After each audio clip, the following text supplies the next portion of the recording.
ಓಂ ನಮೋ ಭಗವತೆ ವಾಸುದೇವಾಯ. ಓಂ ನಮೋ ಭಗವತೆ ವಾಸುದೇವಾಯ.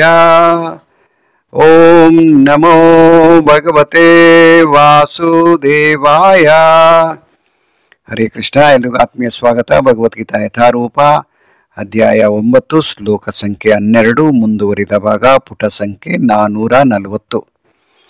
ಆದುದರಿಂದ ದೇವೋತ್ತಮ ಪರಮಪುರುಷನಾದ ಕೃಷ್ಣನನ್ನು ಸಾಮಾನ್ಯ ಮನುಷ್ಯ ಎಂದು ಭಾವಿಸುವುದು ದೊಡ್ಡ ಅಪರಾಧ. ಹೀಗೆ ಮಾಡುವವರಿಗೆ ನಿಶ್ಚಯವಾಗಿಯೂ ಭ್ರಾಂತಿ, ಏಕೆಂದರೆ ಅವರು ಕೃಷ್ಣನ ನಿತ್ಯ ರೂಪವನ್ನು ಅರ್ಥ ಮಾಡಿಕೊಳ್ಳಲಾರರು. ಬೃಹದ್ ವಿಷ್ಣು ಸ್ಮೃತಿಯು ಸ್ಪಷ್ಟವಾಗಿ ಹೀಗೆ ಹೇಳಿದೆ: ಯೋ ವೇತ್ತಿ ಭೌತಿಕಂ ದೇಹಂ ಕೃಷ್ಣಸ್ಯ ಪರಮಾತ್ಮನಃ ಸಾ ಸರ್ವಸ್ಮಾದ್ ಬಹಿಷ್ಕಾರ್ಯ ಶ್ರೌತಸ್ಮಾರ್ಥ ವಿಧಾನತ ಮುಖಂ ತಸ್ಯ ಅವಲೋಕ್ಯಾಪಿ ಸಚೇಲಂ ಸ್ನಾನಮಾಚರೇತ್. ಕೃಷ್ಣನ ದೇಹವು ಐಹಿಕವಾದದ್ದು ಎಂದು ಭಾವಿಸುವವನನ್ನು ಶ್ರುತಿ ಮತ್ತು ಸ್ಮೃತಿಗಳ ಎಲ್ಲ ವಿಧಿಗಳಿಂದ ಚಟುವಟಿಕೆಗಳಿಂದ ಬಹಿಷ್ಕರಿಸಬೇಕು. ಅಕಸ್ಮಾತ್ತಾಗಿ ಅವನ ಮುಖವನ್ನು ನೋಡಿದರೆ ಆ ಕಲ್ಮಶ ಸೋಂಕನ್ನು ನಿವಾರಿಸಿಕೊಳ್ಳಲು ಕೂಡಲೇ ಗಂಗಾ ನದಿಯಲ್ಲಿ ಸ್ನಾನ ಮಾಡಬೇಕು. ಜನರು ದೇವೋತ್ತಮ ಪರಮಪುರುಷನ ಬಗ್ಗೆ ಅಸೂಯೆ ಪಡುವುದರಿಂದ ಕೃಷ್ಣನನ್ನು ಅಪಹಾಸ್ಯ ಮಾಡುತ್ತಾರೆ. ನಾಸ್ತಿಕ ಮತ್ತು ರಾಕ್ಷಸಿ ಬದುಕಿನ ವರ್ಗಗಳಲ್ಲಿ ಮತ್ತೆ ಮತ್ತೆ ಹುಟ್ಟುವುದು ನಿಶ್ಚಯವಾಗಿಯೂ ಅವರ ವಿಧಿ. ಎಂದೆಂದು ಅವರ ನಿಜವಾದ ಜ್ಞಾನವು ಭ್ರಾಂತಿಯಲ್ಲಿ ಸಿಲುಕಿರುತ್ತದೆ ಮತ್ತು ಕ್ರಮೇಣ ಅವರು ಸೃಷ್ಟಿಯ ಅತ್ಯಂತ ಕತ್ತಲೆಯ ಪ್ರದೇಶಕ್ಕೆ ಹಿನ್ನಡೆಯುತ್ತಾರೆ. ಹರೇ ಕೃಷ್ಣ. ಇಲ್ಲಿಗೆ ಭಾವಾರ್ಥ ಮುಕ್ತಾಯ ಆಗತ್ತೆ. ಅದರಲ್ಲೂ ಮುಕ್ತಾಯದ ಭಾಗದಲ್ಲಿ ಪ್ರಭುಪಾದರು ಬಹಳ ಸ್ಪಷ್ಟವಾಗಿ ಈ ರೀತಿ ಯಾರು ಭಗವಂತನ ಮೇಲೆ ನಂಬಿಕೆ ಇಲ್ಲ ಅಥವಾ ಭಗವಂತನನ್ನು ಅಪಹಾಸ್ಯ ಮಾಡ್ತಾರೆ, ಭಗವಂತನ ಬಗ್ಗೆ ಅವಹೇಳನಕಾರಿ ಉಪದೇಶಗಳನ್ನೆಲ್ಲ ಮಾಡ್ತಾರೆ, ಅಂಥವರ ಗತಿ ಏನಾಗತ್ತೆ, ಅವರ ಬದುಕಿನ ಮುಕ್ತಾಯ ಯಾವ ರೀತಿ ಇರುತ್ತೆ, ಮತ್ತೆ ಮತ್ತೆ ಅವರು ಏನನ್ನ ಅನುಭವಿಸ್ತಾರೆ, ಯಾವ ಲೋಕಕ್ಕೆ ಅವರ ಪ್ರಯಾಣ ಆಗತ್ತೆ ಅನ್ನೋದನ್ನ ಹೇಳಿದರೆ, ಎಂದೆಂದು ಅವರ ನಿಜವಾದ ಜ್ಞಾನವು ಭ್ರಾಂತಿಯಲ್ಲಿ ಸಿಲುಕಿರುತ್ತದೆ ಮತ್ತು ಕ್ರಮೇಣ ಅವರು ಸೃಷ್ಟಿಯ ಅತ್ಯಂತ ಕತ್ತಲೆಯ ಪ್ರದೇಶಕ್ಕೆ ಹಿನ್ನಡೆಯುತ್ತಾರೆ. ಅದರಲ್ಲೂ ಇಲ್ಲಿ ಬೃಹತ್ ವಿಷ್ಣು ಶ್ರುತಿ ಬಗ್ಗೆ ಕೂಡ ವರ್ಣನೆ ಕೊಟ್ಟಿದ್ದಾರೆ ಪ್ರಭುಪಾದರು.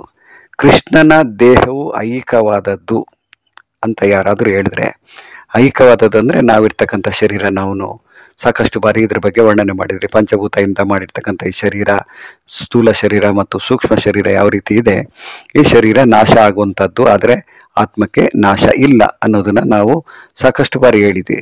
ಅದೇ ರೀತಿ ರಾಕ್ಷಸಿ ಸ್ವಭಾವದವರು ಯಾವ ರೀತಿ ವರ್ಣನೆ ಮಾಡ್ತಾರೆ ಅಂದರೆ, ಭಗವಂತನಿಗೂ ನಮ್ಮ ಥರನೇ ಶರೀರ ಇದೆ, ಭಗವಂತನ ಶರೀರ ಕೂಡ ನಮ್ಮ ಥರನೇ ಒಂದು ದಿನ ಮುಕ್ತಾಯ ಆಗತ್ತೆ ಅಂತ ಯಾರಾದರೂ ಚರ್ಚೆ ಮಾಡಿದ್ರೆ, ಯಾರಾದರೂ ಆ ರೀತಿ ವರ್ಣನೆ ಮಾಡಿದಾಗ ಆ ಜಾಗದಲ್ಲಿ ನಾವು ನಿಂತ್ಕೋಬಾರ್ದು, ಅಥವಾ ಆ ಜಾಗದಿಂದ ಆದಷ್ಟು ಬೇಗ ಹೊರಗಡೆ ಹೋಗಬೇಕು. ಹೊರಗಡೆ ಹೋಗಿ ಆತ ಹೇಳಿರ್ತಕ್ಕಂಥ ವಿಷಯ ನಮ್ಮ ಕಿವಿಯಲ್ಲಿ ಬಿದ್ದಿರೋದ್ರಿಂದ ಅಥವಾ ಆ ವರ್ಣನೆಯನ್ನು ನಾವು ಕೇಳಿರೋದ್ರಿಂದ ನಾವು ಏನು ಮಾಡಬೇಕು, ನಾವು ಒಂದು ರೀತಿ ಮಲಿನ ಆಗಿರ್ತೀವಿ.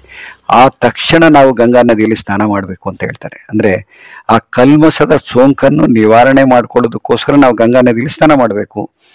ಆದರೆ ನಮಗೆ ಗಂಗಾ ನದಿ ತಕ್ಷಣ ಸಿಗೋದಿಲ್ಲ, ಅಥವಾ ನಾವು ಟ್ರೈನಲ್ಲಿ ನಾವು ಪ್ರಯಾಣ ಮಾಡ್ತಾ ಇದ್ದಾಗ ಈ ಥರ ವ್ಯಕ್ತಿಗಳು ಯಾರಾದರೂ ನಮ್ಮ ಸಂಪರ್ಕಕ್ಕೆ ಬಂದು ಈ ರೀತಿ ಭಗವಂತನಿಗೆ ಅವಹೇಳನಕಾರಿಯಾದಂಥ ನಿಂದನೆಯನ್ನು ಮಾಡಿದಾಗ ನಾವೇನು ಮಾಡಬೇಕು, ರೈಲಿಂದನೇ ಹಾರ್ಬಿಡ್ಬೇಕಾ ಅನ್ನೋ ಪ್ರಶ್ನೆ ಕೂಡ ಬರುತ್ತೆ. ಆದರೆ ನಾವು ಸಾಕಷ್ಟು ಅಂಥವ್ರ ಜೊತೆ ಸಂಪರ್ಕ ಮಾಡದೆ, ಆ ರೀತಿ ಮಾತನ್ನು ಕೇಳಿಸ್ಕೊಳ್ದೆ ನಮ್ಮ ಕಿವಿಗಳನ್ನು ಮುಚ್ಕೊಳ್ಳೋದು ಒಂದು ರೀತಿ ಒಳ್ಳೆಯದು. ಆದರೆ ಅವ್ರಿಗೆ ನಾವು ವಾದದಲ್ಲಿ ಅವರನ್ನು ಸೋಲಿಸ್ಬೋದು, ಆದರೆ ಸೋಲಿಸೋದಕ್ಕೆ ಆಗದೇ ಇದ್ದ ಕಾರಣಕ್ಕೆ ನಾವೇನು ಮಾಡಬೇಕು, ಅಂಥವ್ರ ಜೊತೆಯಲ್ಲಿ ನಮ್ಮ ಮಾತುಕತೆಯನ್ನು ನಿಲ್ಲಿಸೋದು ಒಳ್ಳೆಯದಾಗತ್ತೆ. ಸಾಮಾನ್ಯವಾಗಿ ಮಾತಾಡೋದಕ್ಕೆ ತುಂಬ ಜನ ಭಾಳ ಇಷ್ಟಪಡ್ತಾರೆ. ಅವ್ರ ದೃಷ್ಟಿಯಲ್ಲಿ ಅವ್ರು ಏನು ಹೇಳ್ತಾರೋ ಅದನ್ನು ಬೇರೆಯವ್ರು ಕೇಳಿಸ್ಕೋಬೇಕು. ಆದರೆ ಎದುರುಗಡೆ ಇರ್ತಕ್ಕಂಥ ವ್ಯಕ್ತಿ ಕೂಡ ಅದೇ ಸ್ವಭಾವದವನಾಗಿರ್ತಾನೆ, ಆತ ಕೂಡ ಮಾತಾಡೋಕ್ಕೆ ಶುರು ಮಾಡಿಬಿಟ್ಟಿರ್ತಾನೆ. ಅಂದರೆ ಈಗ ಕಲಿಯುಗದಲ್ಲಿ ಏನಾಗಿದೆ ಅಂದರೆ, ಪ್ರತಿಯೊಬ್ಬರು ಮಾತಾಡ್ತಾ ಇರ್ತಾರೆ, ಅವ್ರಿಗೆ ಕೇಳಿಸ್ಕೊಳ್ಳೋ ವ್ಯವಧಾನ ಇರೋದಿಲ್ಲ.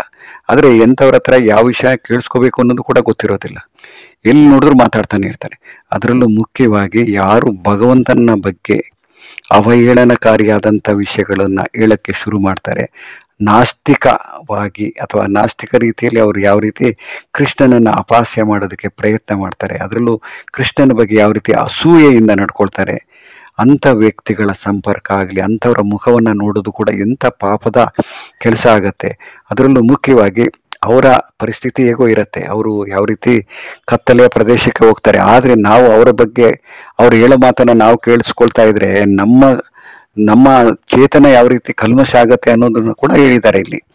ಆದಷ್ಟು ನಾವು ಭಗವಂತನನ್ನ ನಿಂದನೆ ಮಾಡ್ತಕ್ಕಂಥ ವ್ಯಕ್ತಿಗಳ ಸಂಪರ್ಕ ಅಥವಾ ಮಾತಾಡ್ತಕ್ಕಂಥ ವ್ಯಕ್ತಿಗಳಿಂದ ಬಹಳ ದೂರ ಇರಬೇಕಾಗತ್ತೆ.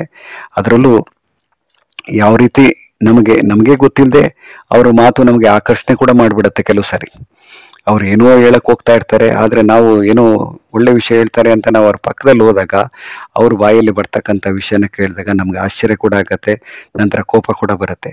ಆದರೆ ಅವರನ್ನು ನಾವು ತಿದ್ದೋದಕ್ಕೆ ಬಹಳ ಕಷ್ಟ ಆಗತ್ತೆ.